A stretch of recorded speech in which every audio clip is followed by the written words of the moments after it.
Is bulkgifted.com really handing out a $750 Costco gift card for just a few quick tasks?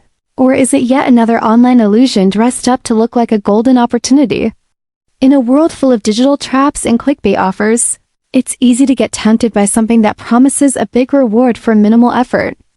At first glance, bulkgifted.com looks polished and convincing. It tells you that completing some simple steps like answering surveys, trying out free trials, or signing up for offers will earn you a massive Costco gift card. Sounds harmless, even exciting, right? But once you begin, the experience quickly takes a turn. You're redirected to random third-party sites over and over, often ones completely unrelated to Costco or the original promise.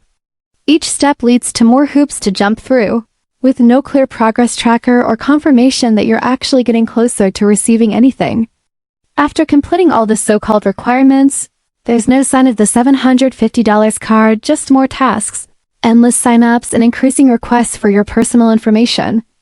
The site offers no real customer support, no fact page, and not a single way to verify its legitimacy. There's also no info on who owns the platform or how your data is being used, which should be a major concern. While we didn't encounter anything overtly criminal, the layers of red flags from fake rewards and endless redirects to zero transparency make it hard to trust anything about the process. It's not a scam in the traditional sense, but it definitely plays on hope and curiosity to harvest clicks and personal data. Bottom line, just because it's flashy and free doesn't mean it's safe or real.